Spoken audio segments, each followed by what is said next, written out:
Okay, so we've looked at grounding, centering, cleaning the cards and consecrating the cards. So the cards are all ready to go.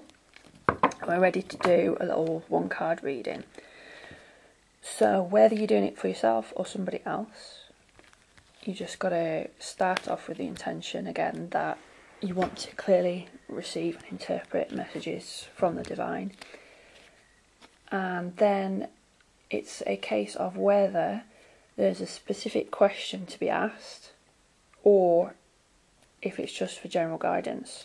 If it's just for general guidance, then the best question to ask is, what do the angels need me to know today, or what would the angels like to tell me today? Because that takes ego out of it. You're not wanting to find out anything specific. It's just purely what you need to know, what's most appropriate for you, which in some cases you won't necessarily consciously know what it is you need to know. So it's the best question to ask, really. If you want to ask, you can ask other questions. I mean, the most popular ones are about your love life, when am I going to meet my soulmate, things like that. Career, what's going to happen with my career? Am I going to find another job? You've got things people ask about money. Will I come into money soon? Will I get out of debt soon? Things like that. And then you've got health as well. A lot of people ask health-related questions.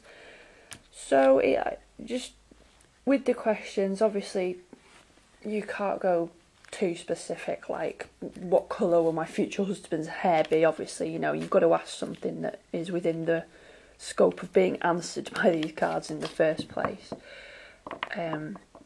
Sometimes, whether you're reading for yourself or others, the question will be asked and the card will come up answering something apparently completely different.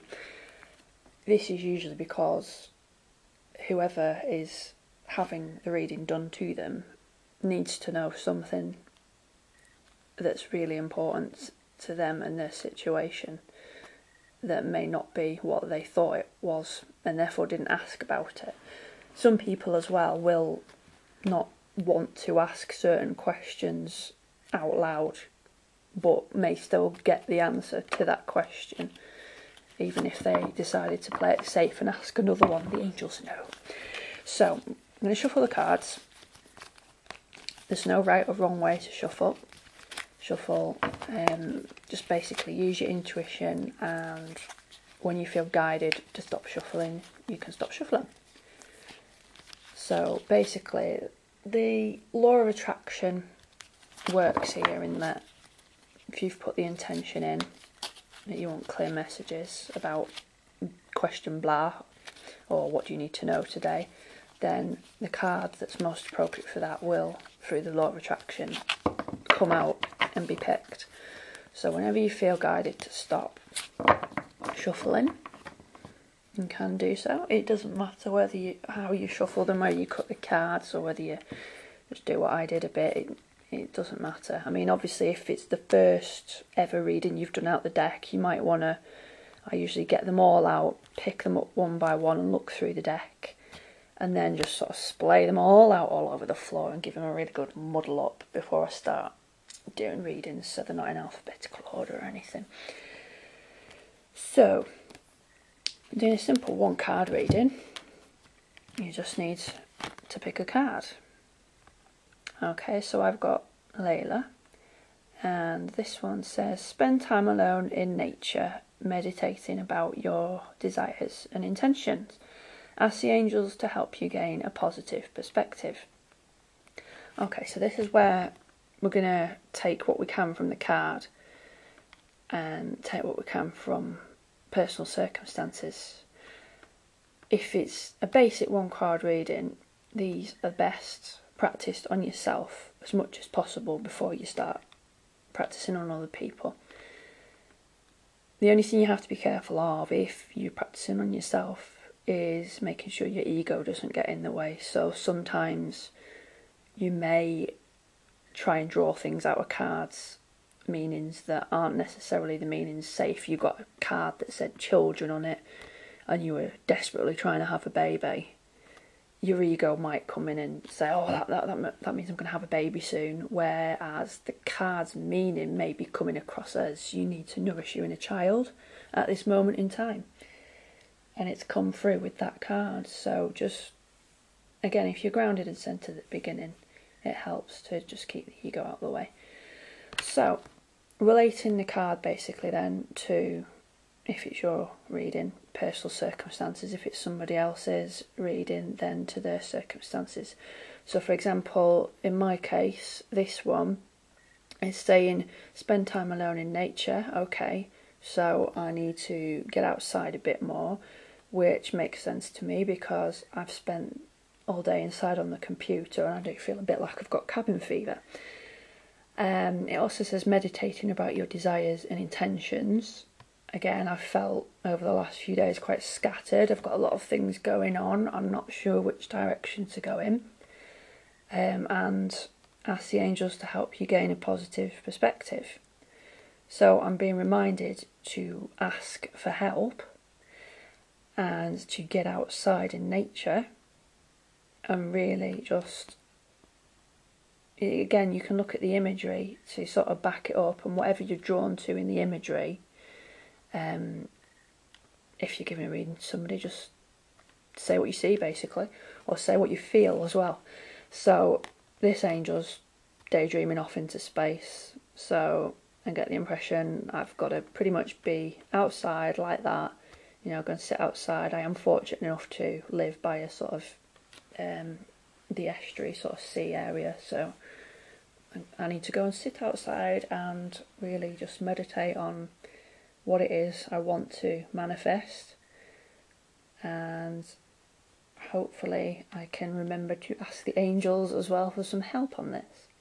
Now obviously you can take the message off the card as the most obvious message that will come out first, and then if you sort of think about the words and what they say and how they relate to the situation, you've got the imagery as well. Some cards have really detailed artwork where there's all sorts of symbolism in them. I mean, you could say here, for example, there's a sun. Yeah, if you're just drawn to anything, you can just play around with what you're drawn to, really. But the sun's sort of coming out over the mountains. And there's some darker clouds here. It's going lighter though, so perhaps she's not quite seen the sun coming up yet. But maybe if she stops and thinks for a little bit, she'll see the sun is coming over the mountains and that positive perspective is there.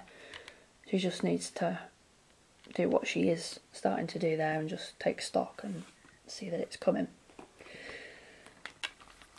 Once you've took what you can from the card, you can find it in the guidebook, and that's the cards. So, for example, this one says your life has been noisy lately and you need to escape into a place of natural tranquility. It is time for you to be alone in nature, even if it's just for a brief while. You don't need others' permission to take care of your soul in this way. I won't read it all out because it'll be a while. But yeah, it goes into more detail and elaborates basically what's on the card. So when you're starting off, these are great because you can just pick a card, look it up in the book and work out how that ties in. Once you sort of know the cards and the general themes of them, then you can start doing readings for other people. It's probably advisable, unless it's family or friends when they won't mind, but if you were doing professional readings for somebody, then not to be picking the guidebook up and having a flick through at the time.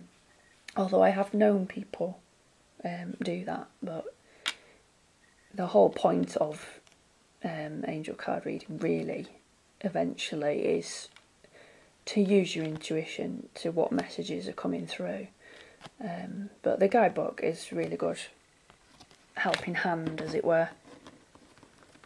So that's just a basic one card reading, and I've waffled on for enough in this video, so what I'm going to do is do another video with a maybe past, present, future reading with the same cards, I think. But since I've waffled on for 10 minutes, we'll leave it there. So I'll see you in the next video from a 3-card reading.